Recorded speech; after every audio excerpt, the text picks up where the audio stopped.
À l'approche de l'été, Chloé appréhende l'épreuve du maillot. Ce que j'aime pas, c'est que voilà, les ficelles sur le côté, dès qu'on a un peu de forme, ça fait des bourrelets, ça met pas forcément en valeur. Pour le haut aussi, pareil.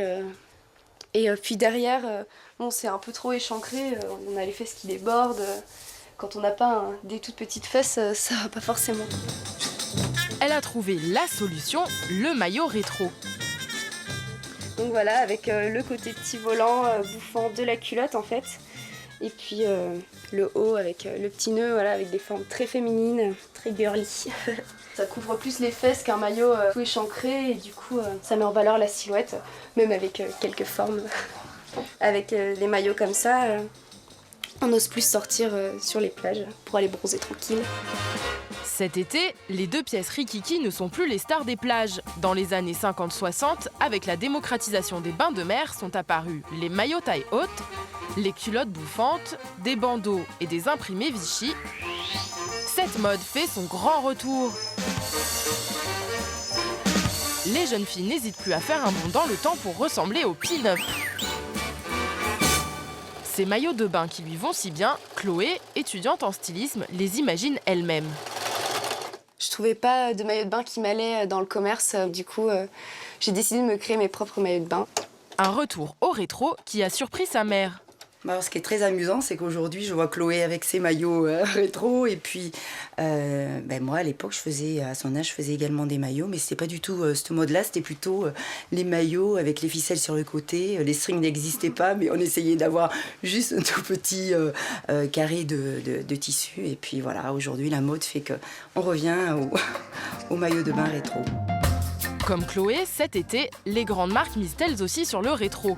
Uxoa Inara, styliste catalane, s'est attelée à faire du rétro avec des matériaux modernes. On fait différentes propositions. On fait une culotte un peu normale et on fait la culotte taille haute, un triangle et un push. La silhouette la plus rétro, c'est combiner ça et ça. On met des matières vraiment classiques des maillots de bain. Mais on joue avec les formes, les détails des années 50. Toutes les matières, ils sont un peu d'élastique. Des fois, elles sont un peu plus rêches pour tenir et faire les côtés shapewear. Le côté shapewear, c'est-à-dire gainant, c'est ce que recherchent les clientes. On a commencé à essayer cet été. Et déjà, on voit que la cliente aussi, elle est très ouverte et qu'elle aime ces côtés taille haute. Normalement, c'était les femmes les plus rondes qui portaient cet esprit des produits. Mais là, c'est vraiment très à la mode pour tout esprit des femmes. Pour les femmes fines, petites, grandes, un peu plus rondes. Alors, ça fait vraiment une silhouette très, très jolie. Autre accessoire qui a voyagé dans le temps, le bonnet de bain. C'est parti, on y va! Au Touquet, au cours d'aquagym de cette thalasso, le bonnet est obligatoire. Les femmes ne renoncent pas pour autant à leur charme. Tant qu'à faire à porter un bonnet dans une piscine, autant être coquette. Écoutez, au début, je l'ai essayé pour le fun. Et en fait, c'est très confortable. Je trouve ça drôle. Dans la boutique où se fournissent ces nageuses, les modèles rétro volent la vedette aux classiques en silicone. Je reprendrai un verre parce qu'ils sont vraiment épatants. Hein. Parce qu'ils emboîtent bien Ils emboîtent bien. Nous avons les bonnets gaufrets en caoutchouc. Ça, c'est une sorte de plastique. Et toujours à l'intérieur, la charlotte de douche. Un peu plus fantaisie, avec des fleurs. Là, il peut s'assortir avec plein de maillots de bain. Le bonnet qui fonctionne le plus, c'est le bonnet turban. Pour les cheveux longs, c'est très facile. On a juste à les mettre à l'intérieur. L'oreille n'est pas comprimée. Ces accessoires années 50 sont-ils réservés aux seniors? On a les bonnets gaufrets.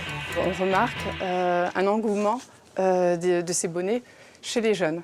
Donc, c'est-à-dire les 30 ans, 35, achètent ces bonnets-là. J'ai des clients de l'extérieur de la thalasso qui viennent les acheter pour pouvoir les mettre à la mer, de façon à être vus par les maîtres nageurs. On ne sait jamais s'ils se noient ou ils sont visibles.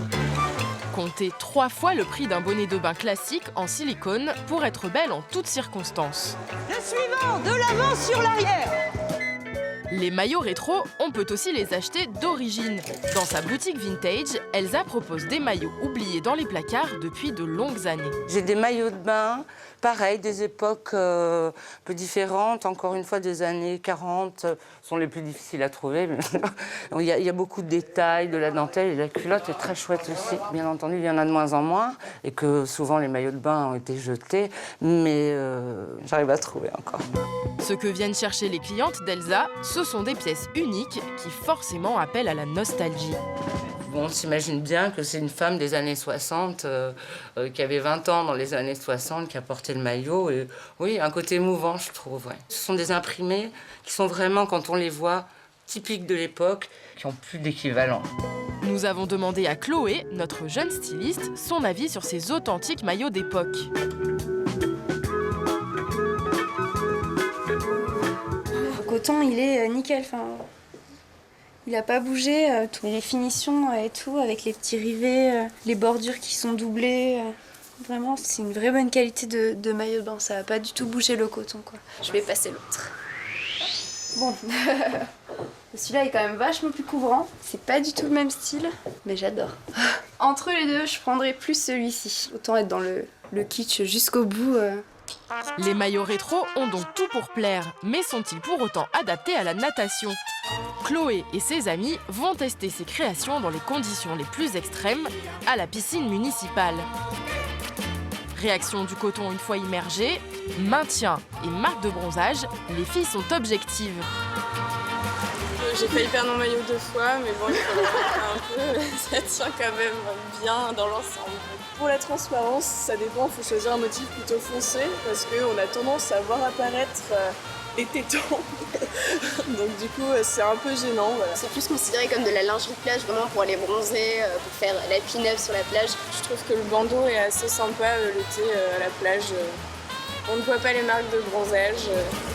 Malgré ces petits défauts, les filles ont fait leur choix pour cet été. On vote pour le